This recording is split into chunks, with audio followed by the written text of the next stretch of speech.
Hello everyone, welcome to my YouTube channel Blossom Family Class. आज बात करने जा रही हूँ ऐसी महिलाओं के बारे में जिनकी पहली डिलीवरी तो सी सेक्शन से हुई, ऑपरेशन हुआ, लेकिन अब उनको सेकंड बेबी प्लान करना है और वो चाहती हैं कि सेकंड बेबी नॉर्मल डिलीवरी से हो, सी सेक्शन ना हो। वो आके पूछती हैं कि मैम क्या ऐसा होता है कि सेकंड डिलीवरी भी अब ऑपरेशन से ही होगी, सी सेक्शन ही करवाना पड़ेगा?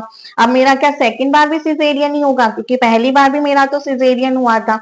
बहुत सारे लोग हमारे घर वाले कहते हैं इसके तो पहला भी ऑपरेशन ही हुआ था, अब दूसरा भी ऑपरेशन ही होगा।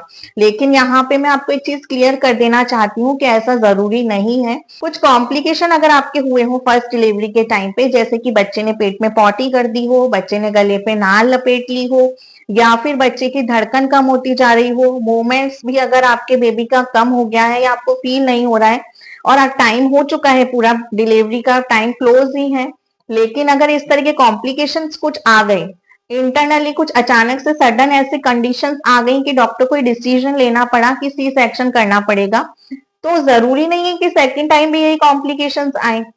दूसरी चीज यहाँ पे ये चीज क्लियर कर लें कि ऐसा जरूरी नहीं है कि फर्स्ट सी सेक्शन हुआ है तो सेकंड भी सी सेक्शन ही होगा। दोनों डिलीवरी के बीच में अगर 18 से 24 महीने का गैप हो चुका है, आप चाहते हैं कि नॉर्मल हो, तो वो आपकी कंडीशन, आपकी फिजिकल फिटनेस पे डिपेंड करता है, आपकी हेल्थ के बाद ही वो डिसाइड होता है। आपके डिसाइड करने से यहाँ कुछ नहीं होगा कि आपकी इच्छा है नॉर्मल होना चाहिए, आपकी इच्छा है सी सेक्शन होना चाहिए, ऐसा जरूरी नहीं है। वो एंड टाइम पे लास्ट की जो सिचुएशन है वो क्या कॉम्प्लिकेशन रह सकते हैं उस पर डिपेंड होता है। कई बार तो पेशेंट गुस्सा हो जाते हैं कि आपने तो पूरा 9 मंथ तो कहा था नॉर्मल होगी डिलीवरी, हमने तो पूरा नॉर्मल के हिसाब से रखा, अब आपने तो एकदम से कह दिया ऑपरेशन करवा लो। तो ऐसा नहीं है, आपकी कंडीशन एंड मोमेंट पे क्या हो गई है, आपकी हेल्थ पे इशू तो नहीं आ रहा है कोई, आपके बेबी पे तो अंदर कोई हेल्थ इश्यूज नहीं हो रहे हैं, उन चीजों पे डिपेंड होता है सी सेक्शन होना या नॉर्मल डिलीवरी होना। यहाँ आप पहले से प्री प्लानिंग ना कर लें, और ये जरूरी नहीं है कि पहला सी सेक्शन हुआ है तो दूसरा नॉर्मल डिलीवरी नहीं हो सकती। अगर मल्टीपल डिलीवरीज हुई है, 2-3 हो चुके हैं पहले ही सी सेक्शन से, फिर उसके बाद आप चाह रहे हैं, तो यहाँ थोड़ा सा डाउट हो जाता है नॉर्मल डिलीवरी नहीं होगी।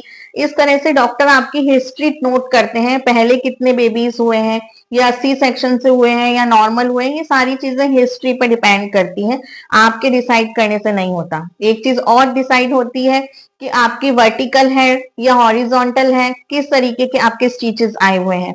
अगर आपके वर्टिकल स्टिचेस हैं तो नॉर्मल में थोड़ा सा कॉम्प्लिकेशंस आ सकते हैं, फिर आपको डॉक्टर मना कर सकते हैं, लेकिन अगर हॉरिजॉन्टल है आपकी स्टिचेस तो आपकी सेकंड नॉर्मल हो सकती है डिलीवरी। तो यहाँ पे कुछ चीजें इन बातों पे भी डिसाइड की जाती हैं।